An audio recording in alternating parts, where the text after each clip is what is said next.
Hello all and welcome you all on Vidarbha IAS academies online platform. थंबनेलवर तुम्ही बघितलं असेल, आज आपण चर्चा करणार आहे Viksit Bharat at 2047, vision India at 2047 document बनत आहे, त्यासंबंधी आपण डिस्कशन्स करणार आहे. हे डॉक्युमेंट गव्हर्नमेंट ऑफ इंडियानी तुमच्या पीपल्स ऑफ इंडियाच्या रिकमेंडेशनसाठी किंवा सजेशनसाठी सध्या ओपन केलेला आहे. त्यामुळे हा टॉपिक चर्चेचा विषय बनलेला आहे. सध्या जर तुम्ही बघत असाल तर विकसित भारत ॲट 2047 आपले फॉर्मर प्राईम मिनिस्टर G20ची मीटिंग असेल, इंडिपेंडन्स डे असेल किंवा तुम्ही असं कन्सिडर करा रिपब्लिक डे, या वेगवेगळ्या प्लॅटफॉर्म्सवर या थीमबद्दल कंटिन्युअसली बोलत असताना तुम्हाला बघायला मिळतील. मग आजच्या लेक्चर्समध्ये आपण विकसित भारत एक्झॅक्टली काय आहे, विकसित भारत म्हणजे काय, की म्हणून कशाला घ्यायचं, की विकसित भारत आपण मूव ऑन करतो आहे किंवा विकसित भारतामध्ये आपलं ट्रान्सफॉर्मेशन झालेलं आहे हे कसं करणार आहे, या सगळ्या मुद्द्यांवर आपण आज चर्चा करणार आहे. सो विकसित भारत ही थीम आपण सगळ्या अँगलनी कव्हरअप करण्याचा प्रयत्न करणार आहे. विकसित भारत काय, विकसित भारताची काही एखादी स्पेशल डेफिनेशन आहे का, विकसित भारत बनू शकतो का 2047 पर्यंत, आणि पुढचा प्रश्न असेल की विकसित भारतासमोर कोणकोणती आव्हानं आहे आणि त्याला आपल्याला कशा प्रकारे डील करायचे, तर या सगळ्या मुद्द्यांना आपण टच करणार आहे. सो आजचा जो टॉपिक असेल तो डेफिनेटली जे विद्यार्थी 2025 साठी प्रिपेअर्ड करत आहे डिस्क्रिप्टिव्ह पॅटर्ननुसार त्यांच्यासाठी हा टॉपिक अतिशय महत्त्वाचा टॉपिक राहील. व्हिजन 2047चं डॉक्युमेंट जेव्हा गव्हर्नमेंटच्या साईडनं रेडी होऊन येईल तेव्हा आपण हा टॉपिक तेवढा चर्चेचा विषय बनणार आहे. म्हणून आपल्याला थोडीशी आयडिया असणे की विकसित भारत एक्झॅक्टली काय आहे हे अतिशय महत्त्वाचं आहे. म्हणून आपण या टॉपिकवर आज चर्चा करणार आहे. हा टॉपिक जसं मी आत्ताच सांगितलं की डिस्क्रिप्टिव्ह पॅटर्ननुसार जे विद्यार्थी जेन्युअनली प्रिपेअर्ड करत आहे त्यांच्यासाठी विदर्भ आयएस अकॅडमीकडून हा एक इनिशिएटिव्ह आहे की तुम्हाला असे वेगवेगळे एडिटोरियल्स जे चांगल्या प्रकारे हिंदू, इंडियन एक्सप्रेस अशा फॉर्मॅटमध्ये न्यूजपेपरमध्ये येतात त्यावरची तुम्हाला माहिती देणं आणि अवेअरनेस पॉईंट ऑफ व्ह्यू पण हा टॉपिक बाकीच्या एक्झामसाठी पण अतिशय महत्त्वाचा राहील. यामध्ये तुम्हाला काही प्रिलिम्स फॅक्ट्स देखील एक्सप्लोअर करायला मिळतील. तर ज्यावेळेस तो टॉपिक म्हणजे ज्या पद्धतीनं त्या म्हणजे डिटेल्स समोर येतील त्या पद्धतीनं मी तुम्हाला त्याचा क्ल्यू देणं चालू करेन. सो आता आपण डिस्कशन चालू करू की विकसित भारत म्हणजे काय, किंवा विकसित भारताचं जे आहे स्वप्न की 2047 पर्यंत आपल्याला बनायचे ते स्वप्न पूर्ण होऊ शकतं का.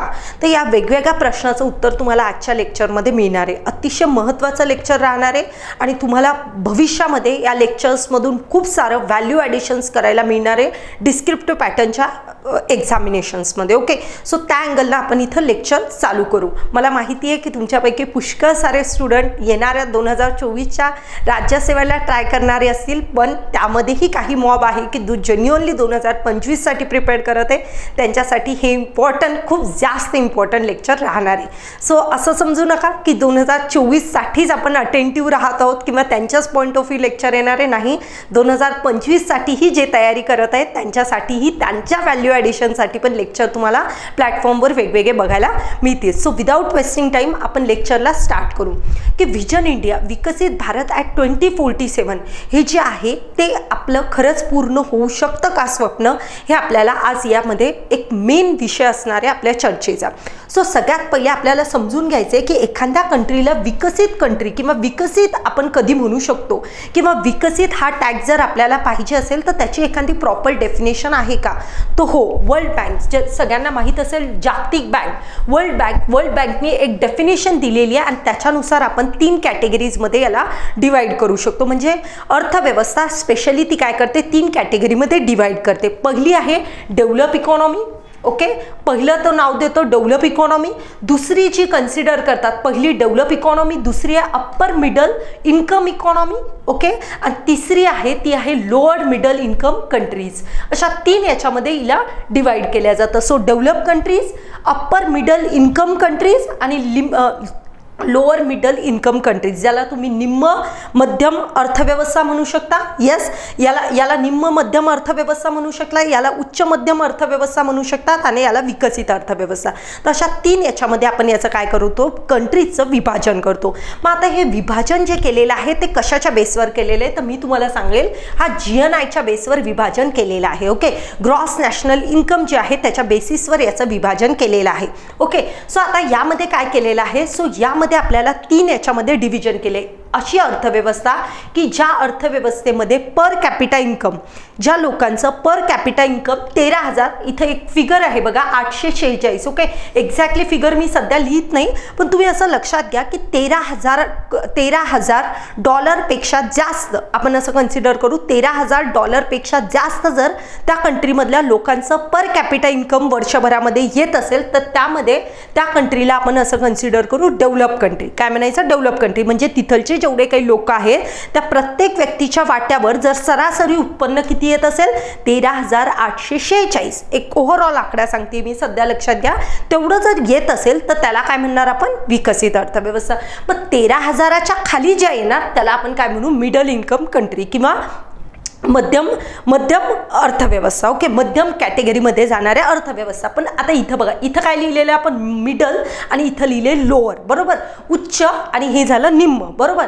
तर आता उच्च कुणाला म्हणायचं? तर बघा इथं पण एक आकडा दिलेला आहे, मी ओव्हरऑल सांगते, फक्त पहिले समजून घ्या काय येतं. 4,500 डॉलर ते 13,000, सपोज आपण कन्सिडर करू सध्याचं 13,000. ओके, सो 13,000 या मधल्या स्पॅनमध्ये जर त्या इकॉनॉमीमधल्या लोकांचं, त्या कंट्री मधल्या लोकांचं काय येत असेल? यस, उत्पन्न येत असेल, सरासरी उत्पन्न येत असेल तर त्याला म्हणतो आपण अप्पर मिडल इन्कम इकॉनॉमीज. आणि मग लोअर मिडल इकॉनॉमीज म्हणजे काय की 4,000च्या खाली ज्या इकॉनॉमीजचं काय येतं रे? 4,000च्या खाली ज्या इकॉनॉमीजचं काय येतं? इकॉनॉमीज किंवा कंट्रीचं उत्पन्न येतं त्याला आपण म्हणतो lower middle income countries. Clear आहे? मग आता भारत कोणत्या स्टँडवर तुम्हाला सध्या बघायला मिळेल? तर भारत सध्या आहे लोअर मिडल इन्कम कंट्रीच्या स्टँडमध्ये. का? मी तुम्हाला ते एकदा पटकिनी शॉर्टमध्ये पटकिनी समजून सांगते की भारताला आपण त्या स्पॅनमध्ये का कन्सिडर करतो. ओके, तर बघा आपण प्रॉपर समजून घेतला आत्ताच. इथं मी बघा उच्च उत्पन्न अर्थव्यवस्था म्हणजे आत्ताच सांगितलं की जिथं काय म्हणू शकतो? पर कॅपिटा इन्कम त्या लोकांचं किती जात असेल? 13,846. म्हणजे जेवढे कंट्रीजमध्ये लोक राहतात तर प्रत्येक व्यक्तीच्या वाट्यावर सरासरी त्याचं वार्षिक उत्पन्न 13,846 डॉलर जर येत असेल तर त्या महिन्याचं नाही, हे वर्षाचं उत्पन्न बघतोय, जर येत असेल तर तिथं सरासरी उत्पन्न तितकं येत असेल तर त्याला आपण म्हणू शकतो कोणती अर्थव्यवस्था? उच्च उत्पन्न अर्थव्यवस्था, ज्याला आपण म्हणू शकतो डेव्हलप इकॉनॉमी. आणि भारताला कुठं पोहोचायचं रे? भारताला या अर्थव्यवस्थेपर्यंत जायचंय ज्याला तुम्ही म्हणता उच्च उत्पन्न अर्थव्यवस्था. हीच डेफिनेशन आहे डेव्हलप इकॉनॉमीची. क्लिअर आहे? विकसित भारत बनायचंय म्हणजे काय करायचंय? तर पर कॅपिटा इन्कम लोकांचं कुठपर्यंत पोहोचवायचंय? 13,846. हा पॉइंट व्यवस्थित लक्षात ठेवा. दुसरा पॉइंट लक्षात घ्या, उच्च मध्यम अर्थव्यवस्था, उच्च मध्यम उत्पन्न अर्थव्यवस्था. ही जर तुम्हाला टॅग पाहिजे असेल तर तुमचं उत्पन्न कितीपर्यंत आलं पाहिजे? तर त्यामध्ये दिलेले 4,466 ते 13,846 या गटामध्ये, जर 845 या गटामध्ये जर तुम्ही येत असाल, 45-46 या गटामध्ये येत असाल तर तुमची अर्थव्यवस्था काय होईल? उच्च मध्यम उत्पन्न अर्थव्यवस्था. क्लिअर आहे सगळ्यांना? आणि मग पुढचा गट पडतो त्याला म्हणतो आपण निम्न मध्यम उत्पन्न अर्थव्यवस्था, जी कुठून कुठपर्यंत येते? 1,136 ते 4,465. पुन्हा तेच, तर 4,465. तर बघा आत्ताच आपण इथं डिस्कस केलं, सो त्याच पॉइंट ऑफ व्ह्यू इथं दिलेल्या फिगर्स तुम्हाला बघायला मिळतील. 1100, हे पहा इथं लिहिलं आपण, सपोज आपण कन्सिडर करू 1136. Okay, so 1136. तर अशा 3 याच्यामध्ये याची विभागणी तुम्हाला केलेली दिसेल. सो इथं या प्रकारे आणि ह्या प्रकारे 3 याच्यामध्ये आपण याचं कॅटेगरायझेशन केलेलं आहे. मग आता भारत सध्या, तुम्ही आकड्यांवर जाऊ नका, माझा पहिले पॉईंट समजून घ्या काय आहे, तर मग मी तुम्हाला आकडेवारी व्यवस्थित, आकडेवारीचं हे पहा, आकडेवारीचा कॉन्टेक्स्ट कसा आहे, पहिले कन्सेप्ट जर आपल्याला समजली असेल तर ओव्हरऑल आकड्यांवरून आपण थोडीशी हे बनवू शकतो, आयडिया घेऊ शकतो. सो इथं तुम्हाला एक आयडिया आली असेल की डेव्हलप याला म्हणायचं, अप्पर मिडल याला म्हणायचं, लोअर मिडल याला म्हणायचं. सो आपण इथं कॅटेगरायझेशन कशाच्या बेसवर केलंय? पर कॅपिटा इन्कमच्या बेसवर. क्लिअर आहे? मग आता सध्या भारत कोणत्या याच्यात स्टँड करतोय तो पॉईंट व्यवस्थित समजून घ्या. सध्या भारताची अर्थव्यवस्था लोअर मिडल इन्कम कंट्रीमध्ये जाते. क्लिअर आहे? निम्न मध्यम उत्पन्न असलेल्या अर्थव्यवस्थेमध्ये भारताचा नंबर लागतोय. मग भारताचा किती आहे मॅडम? भारताचा किती बघायला मिळतं? भारताचं सरासरी जर आपण काढला, सरासरी उत्पन्न जर काढलं तर कितीच्या आसपास चाललेले? तर मी सांगेल जवळपास 2,500 तुम्ही कन्सिडर करा. किती चाललंय? 2,500. म्हणजे पर पर्सन वाईज जर आपण उत्पन्न कन्सिडर केलं तर ते किती बघायला मिळतं, $2,500. ओके, हे वार्षिक उत्पन्नाबद्दल मी बोलते. मग भारत सध्या कोणत्या ट्रॅपमध्ये आहे सध्या आपण, तर लोअर मिडल इन्कम कंट्री. हा तुमचा MCQचा प्रश्न असेल की भारत कोणत्या अर्थव्यवस्थेचा पार्ट आहे, तर भारत आहे लोअर मिडल इन्कम कंट्रीजचा पार्ट. कारण भारताचं उत्पन्न हे तुम्हाला $2,500 आसपास बघायला मिळेल कंट्रीचं. मग आता तुम्ही म्हणणार मॅडम सगळ्यांचंच उत्पन्न इतकं आहे, बरोबर नाही का, कारण की असमानता भारतामध्ये तुम्हाला एक्झिस्ट बघायला मिळेल. त्यामुळे हे सरासरी आपण कन्सिडर करतो, पण प्रत्येकाच्या वाट्यावर इतकं येत असेल ही काही निश्चितता तुम्हाला बघायला मिळणार नाही. तर ही कन्सेप्ट क्लिअर झाली का. सो विकसित भारत म्हणून घ्यायचं असेल तर पहिलं आपल्याला काय करायचं आहे रे, तर विकसित भारत जर तुम्हाला बनायचं आहे तर तुम्हाला कितीपर्यंत पोहोचायचं, जे तुमचं 2,500-2,500 आहे ते तुम्हाला न्यायचे 13,000. आता तिथं 846 आहे बघा पुढं, तर 13,846 म्हणजे 14,000 जवळपास. म्हणजे तुम्हाला 2,500वरून कितीपर्यंत नेणं आहे, तुमचं सरासरी तुमच्या लोकांचं उत्पन्न हे कितीपर्यंत जायला पाहिजे, तर 14,000च्या आसपास, 14,000च्या घरात. तर तुमची अर्थव्यवस्था कोणती अर्थव्यवस्था बनेल, विकसित अर्थव्यवस्था. हे पॉसिबल आहे का, याच्यावरच आपण आज नजर टाकणार आहे की भारताच्या साईडनं कोणत्या गोष्टी आहे किंवा कोणत्या गोष्टी भारताच्या हितात आहे किंवा कोणत्या भारतासमोर अडथळे आहेत किंवा चॅलेंजेस आहे, याला आपण डिस्कस करणार आहे. पण तुम्हाला एक मेन थीम समजली असेल की विकसित भारत एवढं आपण डिस्कस करतोय ते म्हणजे एक्झॅक्टली काय होतं ते तुम्हाला इथं कळलं असेल. आणि ते कोणी दिलेलं आहे रे, जागतिक बँकनं दिलेल्या निर्देशनानुसार आपण डेफिनेशन ठरवतोय. तुम्ही काही ठिकाणी ऐकलं असेल की विकसित आणि विकसनशील म्हणून घ्यायचं आहे, हा टॅग कम्प्लिटली तुमच्यावर डिपेंड असतो. येस, डेफिनेटली हे डिपेंड असतं की तुम्ही काय स्वतःला म्हणून घेतात. पण जागतिक बँकेनं दिलेली एक डेफिनेशन पण आहे. जर तुम्हाला काय म्हणून घ्यायचं आहे, विकसित भारत म्हणून घ्यायचं असेल तर तुम्हाला ही त्यांनी दिलेली जी रूपरेषा आहे तिला फॉलो करणं आवश्यक आहे. तर तुम्ही तिला काय म्हणू शकता, डेव्हलप इकॉनॉमी म्हणू शकता. चला, तुम्हाला एक मेन थीम चर्चेचा आज मेन उद्दिष्ट जे आहे ते तुम्हाला इथं कळलेलं असेल. ओके, सो आता इथं आपण बघू की अजून काय काय मुद्दे आहेत. हे 1.3 याचा तुम्हाला कळला. आता पुढं बघा काय सांगलं आहे. तर 2024च्या सुरुवातीलाच एक डॉक्युमेंट गव्हर्नमेंट प्रस्तुत करणार आहे. ते डॉक्युमेंट असणार आहे विकसित भारत ॲट 2047. आता हे डॉक्युमेंटमध्ये इथं तेच सांगितलेलं आहे की यामध्ये आपल्याला 30 ट्रिलियन इकॉनॉमी बनवण्यासाठी कोणकोणत्या स्टेप्स घ्यायची आवश्यकता आहे त्यावर आपण चर्चा करणार आहे. सध्या जर भारताची अर्थव्यवस्था बघितली तर 4 ट्रिलियन अजून क्रॉस झालेली नाही. आपण 3.6 ट्रिलियनच्या आसपास सध्या झुलत आहोत. Okay, in nominal terms. Okay, आणि इन PPP टर्म्स जवळपास थोडा आकडेवारी माहीत असणं आवश्यक आहे. बघा, नॉमिनल टर्म्समध्ये जर मी कन्सिडर करते तर भारताची अर्थव्यवस्था 3.6 ट्रिलियनच्या आसपास झुलत आहे. ओके, आणि जर आपण PPP टर्म्समध्ये कन्सिडर केलं तर भारताची अर्थव्यवस्था जवळपास 10 ट्रिलियनच्या आसपास तुम्हाला बघायला मिळेल. क्लिअर आहे इथपर्यंत सगळ्यांना. सो ह्या 2 पॉईंट्स लक्षात ठेवा. आपल्याला पोहोचायचं कोणत्या पॉईंट ऑफ व्ह्यू आहे लक्षात घ्या. 3.6 ट्रिलियनची जी आपली नॉमिनल टर्म्समधली इकॉनॉमी आहे हिला आपल्याला बनवायचं आहे 30 ट्रिलियन इकॉनॉमी. किती बनवायचं आहे, 30 ट्रिलियन. तर ते आपल्या सध्याचं टार्गेट आहे 2047 पर्यंत. मग तो तुम्ही म्हणणार पॉसिबल आहे का हे बनणं, त्याचेच उत्तरं तुम्हाला आज मिळणार आहे या लेक्चर्समध्ये. क्लिअर आहे. सो आपण एक पॉईंट तो बघितला, वर्ल्ड बँक जागतिक बँकेनं दिलेला निर्देश समजून घेतला. नंतर एक्झॅक्टली आपल्याला 47 पर्यंत अर्थव्यवस्था कुठपर्यंत घेऊन जायची आहे, तर अर्थव्यवस्था जवळपास आपल्याला 30 ट्रिलियनच्या आसपास न्यायची आहे. ही कोणती आहे रे, हिला मी म्हणलं आता कोणत्या टर्म्समध्ये, ही PPP टर्म्स म्हणजे पर्चेसिंग पॉवर पॅरिटी टर्म्समध्ये सध्याच्या अर्थव्यवस्थेची फिगर येते 10 ट्रिलियन. क्लिअर आहे. चलो, आता पुढचा पॉईंट आपण डिस्कस करू की 2047 पर्यंत हे बनवण्यासाठी आपल्याला काय काय करणं आहे. तर बघा, यावर आता तेच पॉईंट दिलेले आहेत की आपल्याला अभियांत्रिकीचा वेगवेगळ्या अँगलनी इंजिनिअरिंग टेक्निक्सचा वापर करण्याची आवश्यकता आहे. त्यासाठी आपण वेगवेगळ्या लेवलवर काय करत आहे, रोडमॅप्स बनवण्याची तयारीत लागलेलो आहे. बघा, सध्या आपल्यासमोर एक समस्या सगळ्यात मोठी झुलत आहे. ती असं आहे की मी जे तुम्हाला आत्ता समजून सांगितलं तोच क्रक्स इथं तुम्हाला एकदा व्यवस्थित समजून घ्यायचं आहे. बघा, सध्या आपण कुठे आहे रे, लोअर मिडल इन्कम कंट्रीजच्या ट्रॅपमध्ये. आणि लोअर मिडलकडून आपल्याला कुठं जावं लागेल, अप्पर मिडल. आणि अप्पर मिडलकडून आपल्याला कुठं जायचं आहे, विकसित कंट्री किंवा आपण म्हणू शकतो डेव्हलप कंट्रीच्या याच्याकडे जायचं आहे. पण एक सध्या समस्येचा मुद्दा हा आहे की जेव्हा तुम्हाला स्थलांतर लोअर मिडल इन्कम कंट्रीतून कुठं करायचं आहे, अप्पर मिडल इन्कममध्ये, तर या ट्रॅपमध्ये तुम्ही फसण्याचे चान्सेस आहे. का फसण्याचे चान्सेस आहे, ऐका तुम्हाला मी काही उदाहरणार्थ काही कंट्रीज सांगते. बघा, सौदी अरेबिया झालं, ब्राझील झालं, या कंट्रीज आज या समस्येला पीडित झालेले आहे. म्हणजे काय की त्यांचं टार्गेट तर होतं विकसित बनण्याचं, पण त्या कुठंतरी तुम्हाला हा जो अप्पर मिडल इन्कम कंट्रीजचा जो ट्रॅप आहे त्यामध्ये फसलेल्या बघायला मिळतील. म्हणजे तिथलच्या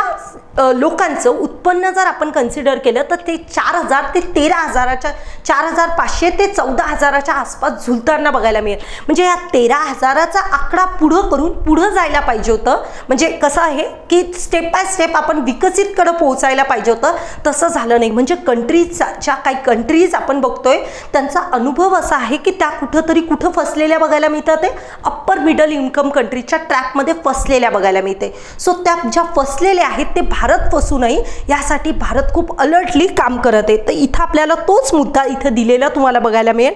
त्यामध्ये हेच दिलेलं आहे की आपल्याला हे करत असताना आपण कुठंतरी हा जो मध्यम उत्पन्नाचा जो सापळा आहे हा टाळण्यासाठी काम करणार आहे. कारण हा अनुभव आपण लोकांकडून शिकलेलो आहे की हा अनुभव त्यांच्या अनुभवातून आपण काय केलेलं आहे, आपण त्यातून एक डिसिजन म्हणू शकतो किंवा त्यांच्या अनुभवातून आपण शिकलेलो आहे. ओके, सो तो पॉईंट इथं दिलेला आहे. नंतर पॉईंट सांगितलेला आहे की जागतिक लेव्हलवर आपले नेते तयार करणं, ओके, प्रादेशिक असमानता दूर करणं, जी तुम्हाला रिजनल डिस्पॅरिटी आहे तिला कमी करणं, हा पण आपल्या 2047 पर्यंत विकसित भारतामधला एक उद्दिष्ट तुम्हाला बघायला मिळेल. हे आत्ताच पॉईंट सांगितला, मध्यम उत्पन्नाचा जो सापळा आहे त्यामध्ये आपण फसायला नको. आपल्याला तो 13,000चा जो आकडा आहे त्याला उलटून पुढं जायचं आहे. म्हणजे त्या मध्यम, म्हणजे असं नको व्हायला की लोअर मिडलमधून अप्पर मिडलमध्ये गेलो. म्हणजे एम आहे आपलं ते अप्पर मिडलचं एम आहे का, नाही, तो फक्त आपल्या स्टेपचा एक भाग आहे. आपल्याला बनायचं काय, विकसित बनायचे. म्हणून या सापळ्यामध्ये आपण अप्पर मिडल इन्कम कंट्रीच्या सापळ्यामध्ये फसायला नको. तो पण आपला एक महत्त्वाचा मुद्दा तुम्हाला बघायला मिळेल. नंतर पॉईंट सांगितलेला आहे की यावर कामकाज जे आहे, विकसित भारताचं जे कामकाज आहे ते आज चालू झालेलं नाही आहे, ते 2021 पासूनच हे काम बघायला मिळेल. आणि आता मी रिसेंटली बोलत आहे त्या दिवशी, म्हणजे मी रेकॉर्डिंग करत आहे त्याच्या 1-2 दिवसाआधी, म्हणजे 1-2 दिवसाआधीच तुम्हाला एक टॉपिक न्यूजमध्ये बघायला मिळाला असेल आणि तो आहे अटल सेतूचा मुद्दा.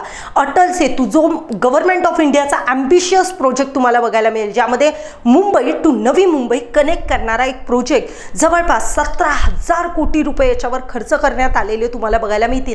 हा पण एक विकसित भारत ॲट 2047 जे आपण ॲम्बिशन्स ठेवतोय त्याचा एक पिल्लर तुम्हाला बघायला मिळेल. डन.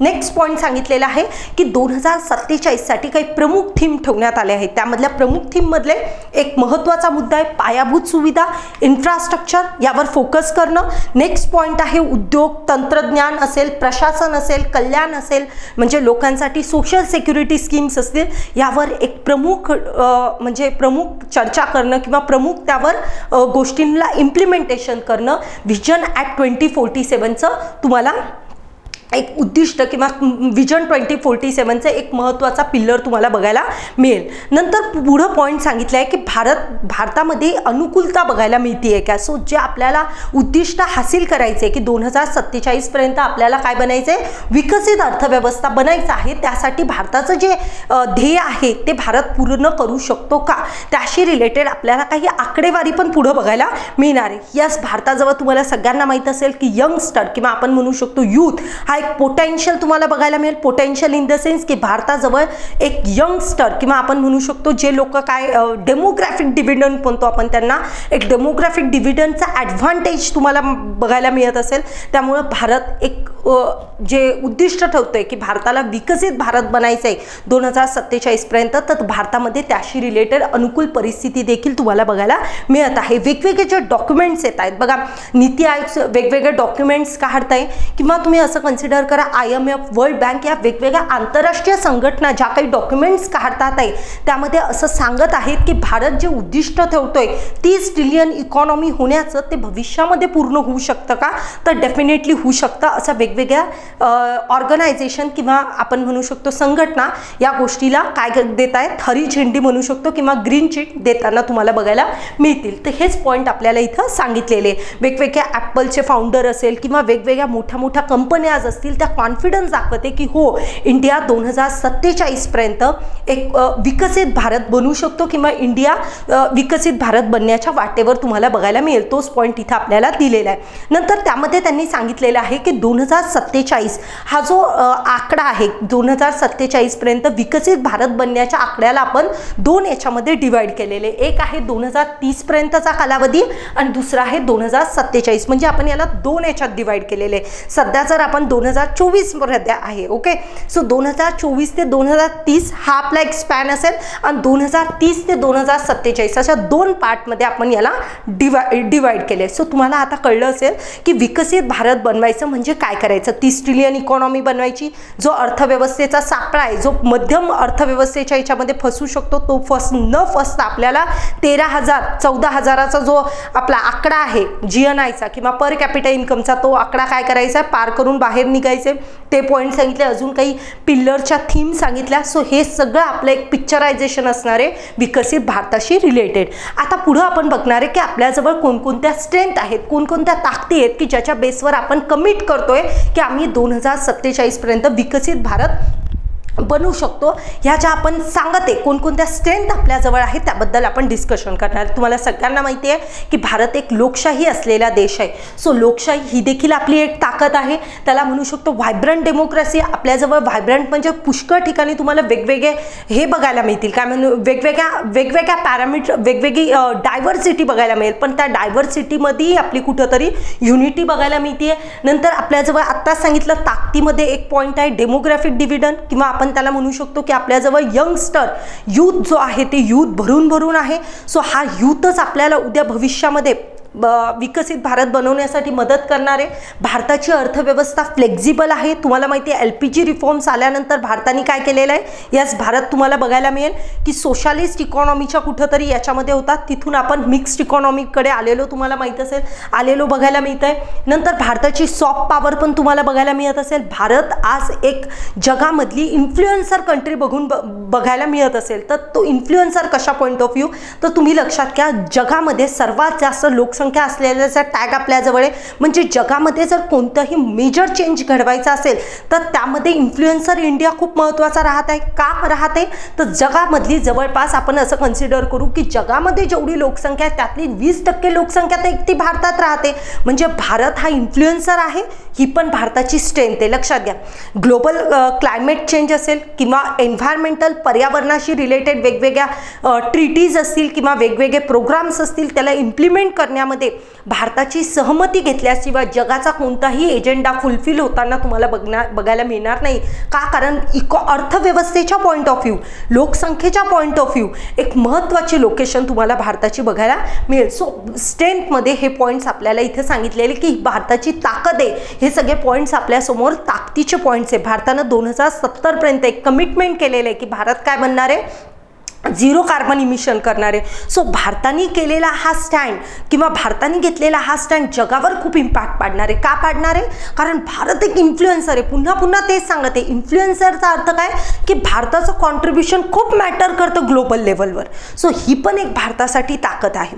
सो वेगवेगळे एजेंडाज असेल, वर्ल्ड लेवलवर काही करायचं असेल तर भारताला सोडून काम करता येणार नाही. तर या सगळ्या स्ट्रेंथमुळे आपण सांगतोय की 2047 पर्यंत तुम्ही विकसित भारत बनवू शकता, हे सांगितलेले. नंतर सांगितलेलं आहे की मिशन लाईफ नावाचं एक मिशन होतं बघा, लाईफस्टाईल फॉर एन्व्हायरमेंट एक नरेंद्र मोदींनी लॉन्च केलेलं होतं.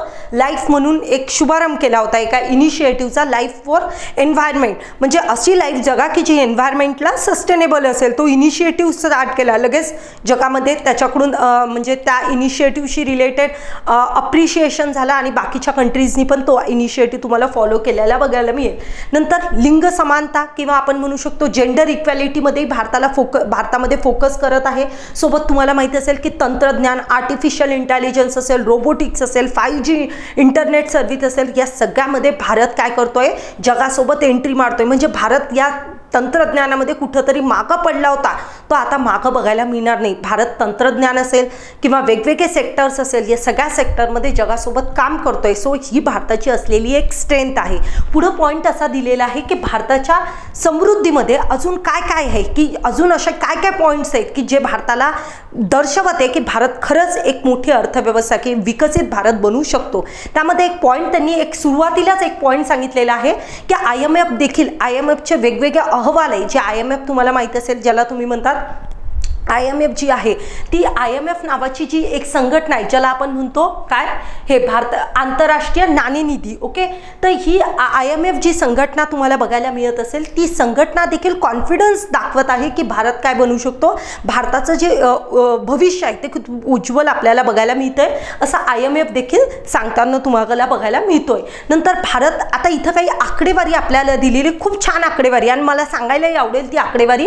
हे पहा, 1947 ते 2014 पर्यंत, म्हणजे जवळपास 67 वर्षाच्या कालावधीमध्ये भारताला 2 ट्रिलियन बनण्यासाठी किती वर्ष लागलेले, 37 वर्षाचा कालावधी लागला कुठपर्यंत पोहोचण्यासाठी, 2 ट्रिलियन पर्यंत. पण ऐका, 2014 ते 2024 या 10 वर्षाच्या कालावधीमध्ये तुम्ही पुढचे 2 ट्रिलियन ऍड केले. क्लिअर आहे, 67 वर्षाचा कालावधी लागला किती ऍड करायसाठी, किती इकॉनॉमी करायसाठी, 2 ट्रिलियन. पण पुढच्या 10 वर्षामध्ये तुम्ही 2 ट्रिलियन इकॉनॉमीचा आकडा पार केला. मग आज मी जे सांगते तुम्हाला की 30 ट्रिलियन इकॉनॉमी बनवू शकतो का, बनवू शकतो. इंडियाजवळ तेवढं पोटेन्शियल आहे का, हो आहे. तर ही आकडेवारी आपल्याला त्याचा सबूत देऊन चालली की बघा, ते सांगितलंय 2 ट्रिलियन तुम्हाला 67 वर्ष लागले, आणि पुढचे 2 ट्रिलियन ऍड तुम्ही किती दिवसात केले, कमीत कमी 10 वर्षामध्ये ऍड केलेले बघायला मिळते. 10 ट्रिलियनची तुमची PPPची अर्थव्यवस्था आहे. आत्ता सांगितलं पर्चेसिंग पॉवर पॅरिटीची अर्थव्यवस्था आहे. सो हा पण पॉईंट इंडियाच्या पॉईंट ऑफ व्ह्यू ह्या सगळ्या स्ट्रेंथ आहेत की जे दर्शवते की यस, इंडिया बनवू शकतो, विकसित भारत बनवू शकतो. अजून सांगितलेलं आहे की 1991 नंतर भारताने काय केलं, LPG रिफॉर्म्स आणल्या, आणि भारताने काय केलं तुम्हाला माहित असेल, लिबरलायझेशन, प्रायव्हेटायझेशन, ग्लोबलायझेशन, अर्थव्यवस्थेला काय केलं, ओपन केलं. सो हा पण एक भारतासाठी एक खूप चांगला पॉईंट राहिलेला तुम्हाला बघायला मिळतील. वेगवेगळ्या स्कीम्स लॉन्च होत आहेत, त्यामध्ये तुम्ही म्हणू शकता आवास योजना असेल, उज्ज्वला योजना असेल. ओके, तर ह्या सगळ्या ज्या स्कीम्स आहेत, ज्या काय करताय, सोशल सिक्युरिटी प्रोव्हाइड करताय, त्या सिक्युरिटीमुळे देखील आपण असं कन्सिडर करू शकतो की विकसित भारताचं स्वप्न लवकरात लवकर पूर्ण होईल. मग आता तुम्हाला स्वच्छ भारत योजना ही आपली ग्रामीण लेवलवर सडकं बनवायची असतील, ओके, प्रधानमंत्री सडक योजना असेल, किंवा आपण म्हणू शकतो सॅनिटेशनशी रिलेटेड स्वच्छ भारत मिशन असेल. सो या सगळ्या स्कीम काय करतायत, तर विकसित भारत बनवण्याचं जे आपलं स्वप्न आहे त्याच्या वाटेवर आपण चालताना बघायला मिळत आहे. ओके, नंतर इथं सांगितलंय की भारताचं दरडोई उत्पन्न, जे मी तुम्हाला सांगितलं सुरुवातीला बघा, 2411, मी 2,500 तुम्हाला सांगितलं होतं. यस, सध्या आपलं किती बघायला मिळतं, $2,500 बघायला मिळते वर्षाचं.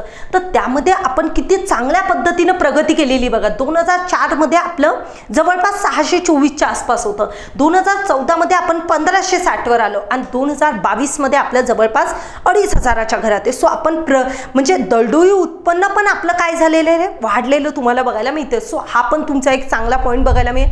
जगामध्ये महागाई नाही, तिथं तेवढी महागाई वाढताना बघायला मिळेल.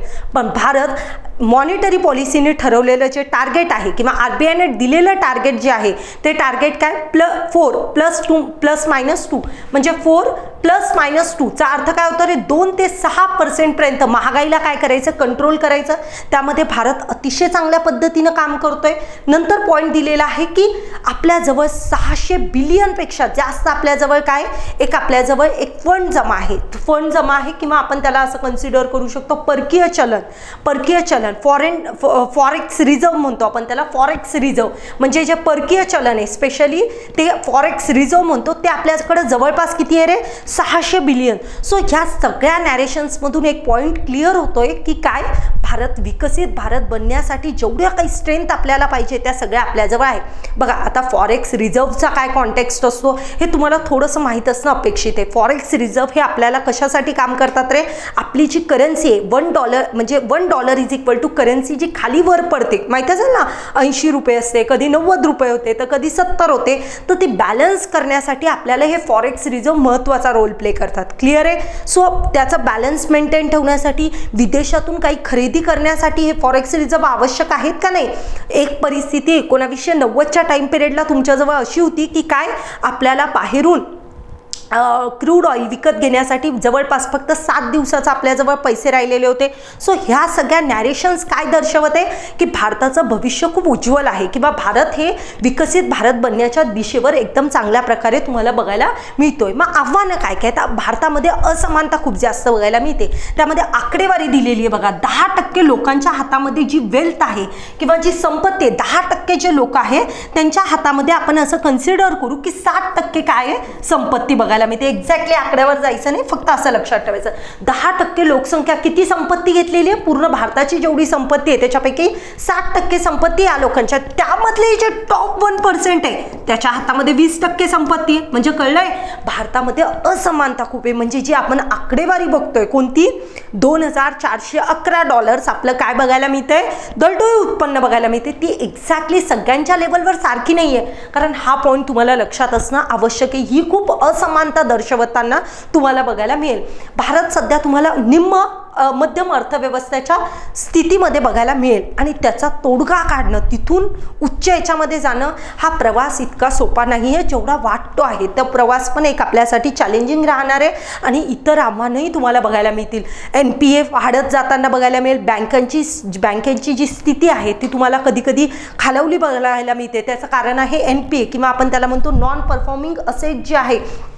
त्यामुळे बँकांची परिस्थिती काय होते, कधी कधी खालवताना बघायला मिळते. त्याचसोबत तुम्हाला अजून एक चॅलेंज माहीत असेल की रशिया युक्रेन वॉर झालं, यस, नंतर बाजूला आता इस्रायल पॅलेस्टाईन वॉर चालू आहे. सो ह्या ज्या घटना आहेत त्याही भारतासमोर एक काय करतात, चॅलेंज फेस करायला, म्हणजे चॅलेंज फेस करताना बघायला मिळतील. कारण कितीही म्हणलं तरी आज आपण ग्लोबलाइज वर्ल्डमध्ये राहतोय. सो ग्लोबलाइज वर्ल्डमध्ये या गोष्टी इम्पॅक्ट पाडताना तुम्हाला बघायला मिळतील. नंतर आता आपल्याला डिस्कस करायचं आहे की यासाठी आता हे तर चॅलेंजेस आहेत जे लपणार नाहीये, ह्या आव्हानं आपल्यासमोर आहे. मग आता याला आपल्याला समोर कसं जायचं आहे, तर त्यामध्ये सगळ्यात पहिलं सांगितलंय की तुमच्याजवळ असणारी जी लोकसंख्या आहे, जे यूथ आहे, त्याचा वापर तुम्हाला अतिशय चांगल्या पद्धतीनं करायचा आहे. चांगल्या पद्धतीनं म्हणजे बघा, ती डेमोग्राफिक डिव्हिडंड बनला पाहिजे. ती जी तुमच्याजवळ असणारी लोकसंख्या ही तुमच्यावर भार बनायला नको, ती तुमची काय बनली पाहिजे, ती तुमची एक स्ट्रेंथ बनली पाहिजे. अशा रीतीनं तुम्हाला काय करायचंय, काम करायचंय. सो तुमच्याजवळ असणारे डेमोग्राफिक डिव्हिडंड, लोकसंख्या शास्त्रीय लाभांश जो आहे त्याचा तुम्हाला वापर करायचा आहे. डेमोग्राफिक डिव्हिडंडचा वापर करायचा आहे. शिक्षणावरचा खर्च जो तुम्ही GDPच्या 3.5% करताय तो तुम्हाला 4.5 पर्यंत न्यायचा आहे. का न्यायचा आहे? कारण शिक्षणावर केलेला खर्च उद्या तुम्हाला रिटर्न्स भविष्यामध्ये देणार आहे. सो तिथं तेच सांगितलंय की GDP वरचा, शिक्षणावर जो GDP खर्च केला जातो तो सध्या 3.5 आहे, त्याला तुम्ही काय करणं आहे, वाढवणं आवश्यक आहे. सर्वसमावेशक वाढ जे आत्ताच आपण बघितलं काय झालेलं आहे, 20% लोकांच्या हातामध्ये 60% संपत्ती आहे, त्याला तुम्हाला सोल्युशन काढणं आवश्यक आहे. नंतर तुमचं मॅन्युफॅक्चरिंग सेक्टर, मी नेहमी सांगते भारताच्या इकॉनॉमीमध्ये 3 सेक्टर आहे, प्राथमिक, द्वितीय आणि तृतीय. तुम्हाला जर भारताला जर विकसित भारत बनवायचं असेल तर भारताचं अनलॉकिंग पोटेन्शियल जे कुठं दडलेलं आहे, मॅन्युफॅक्चरिंग सेक्टर. तुम्ही सर्व्हिस सेक्टर ग्रो केलं, तुम्ही प्रायमरी सेक्टर पण ग्रो केलं, पण तुम्ही एका सेक्टरमध्ये कमजोर पडलेले आहे, ते आहे तुमचं मॅन्युफॅक्चरिंग सेक्टर, जे अनलॉक झालंय, लॉक झालेलं आहे. त्याला अनलॉक करणं आपल्याला आवश्यक आहे. लॉक झालंय, त्याला अनलॉक करणं आवश्यक आहे. तर त्याला तुम्ही लिहू शकता unlocking the manufacturing sector. PLI scheme सगळ्यांना माहिती असेल, production link incentive scheme. Mobile phone इंडियातच मॅन्युफॅक्चर झाले पाहिजे, चायनातून बनाए फोन नाही आले पाहिजे. त्यासाठी गव्हर्नमेंट ऑफ इंडियाने प्रोडक्शनला प्रमोट करण्यासाठी एक स्कीम काढली, तिचं नाव होतं production link incentive scheme. Incentive मिळणार तुम्हाला, तुम्ही प्रोडक्शन भारतात करा, तुम्हाला इन्सेंटिव्हाइज करण्यासाठी गव्हर्नमेंट ऑफ इंडियानं ती स्कीम आणलेली, तिला फोकस करणं आवश्यक आहे. नंतर इथं सांगितलेलं आहे की वेगवेगळे जे सेक्टर्स आहे, नवीन सेक्टर्समध्ये तुम्ही असं कन्सिडर करा, टेक्नॉलॉजीजमध्ये आर्टिफिशियल इंटेलिजन्स असेल, स्पेस असेल, किंवा आपण असं म्हणू शकतो टेक्नॉलॉजिकल लेवलवर, रिसर्च अँड डेव्हलपमेंट लेवलवर आपल्याला काम करणं आवश्यक आहे. जर आपण इथं काम आज केलं नाही तर जो प्रॉब्लेम मी सौदी अरेबियासोबत तुम्हाला कोट केला की काय, ती निम्न अर्थव्यवस्थेतून उच्च मध्यम अर्थव्यवस्थेत तर शिफ्ट झाली, पण उच्च मध्यम अर्थव्यवस्थेतून अप्पर मिडल इन्कम कंट्रीमधून तिचा तो सापळा तोडणं त्यांच्यासाठी डिफिकल्ट होईल. तर भारत ही समस्या फेस करू शकतो. म्हणून तिथं तोच पॉईंट डबल सांगते की टेक्नॉलॉजी सेक्टरवर तुम्ही मागं पडायला नको, नाहीतर तुम्ही त्या सापळ्यात फसून जाणार. आणि महत्त्वाचा पॉईंट जे मी नेहमी सांगते की ह्युमन कॅपिटलवर फोकस करणं आवश्यक आहे. ह्युमन कॅपिटलमध्ये 3 गोष्टी येतात. एक येते एज्युकेशन, दुसरा काय येतो रे स्किल, आणि तिसरा आहे हेल्थ. या 3 अस्पेक्टवर तुम्हाला काम करणं आवश्यक आहे. शिक्षण, कौशल्य आणि आरोग्य. या जर ह्युमन कॅपिटलवर तुम्ही काम केलं तर भविष्यामध्ये तुम्हाला येणारे रिटर्न्स खूप चांगले असताना बघायला मिळते. So you have to focus on the human capitals too. Okay, so अशा पद्धतीनं जर आपण व्यवस्थित काम केलं तर डेफिनेटली आपलं जे एम आहे to become a 30 trillion economy ती आपण पूर्ण करू शकतो. तर पुन्हा निष्कर्षामध्ये आपण हेच सांगणार आहे की 30 ट्रिलियन अर्थव्यवस्थेसह विकसित राष्ट्रामध्ये आपलं रूपांतर होणं शक्य आहे. ज्या काही आपल्याजवळ स्ट्रेंथ आहे किंवा आपल्याजवळ जे काही भविष्यामध्ये आपल्याला जो कॉन्फिडन्स दिसतोय त्या बेसवर आपण या गोष्टी सांगू शकतो. आता तुम्हाला माहिती असेल की भारतासमोर वेगवेगळे चॅलेंजेस आलेले बघायला मिळत आहे. एक तर कोविड-19 असेल, 2008चा क्रायसिस माहिती आहे, 1990ची परिस्थिती माहिती आहे. सो भारताने या सगळ्यातून भारताने काय केलंय, सावरून पुढे गेलेलं आहे. सो भारताची हिस्ट्री खूप स्ट्रगलिंग आहे. सो वेगवेगळे सो आता हे रशिया युक्रेन वॉर असेल किंवा इस्रायल पॅलेस्टाईन वॉर आहे, याचा भारताला खूप जास्त इम्पॅक्ट पडणार आहे डेफिनेटली. पण भारत त्यामधून रिकवर करण्याचं पोटेन्शियल खूप जास्त चांगल्या पद्धतीनं ठेवतो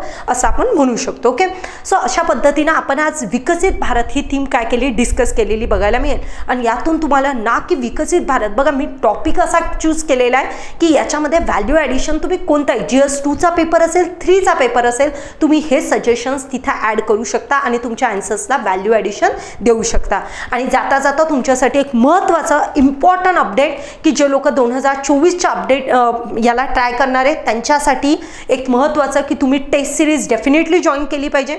ज्या लोकांचं थोडंसं बेसिक वगैरे वीक असेल त्यांना मी रिकमेंड करेन you can go for Prahar, otherwise Sinhalokan batch. Prahar ही बॅच जे ग्रुप बी आणि ग्रुप सी साठी प्रिपेअर करत आहे आणि जे लोक राज्यसभेचा यावर्षी अटेम्प्ट देण्याचा विचार करत आहे त्यांच्यासाठी सिंहालोकन बॅच आहे. तर ते सिंहालोकन बॅचला जाऊ शकतात ज्यांचे बेसिक थोडेसे वीक आहे.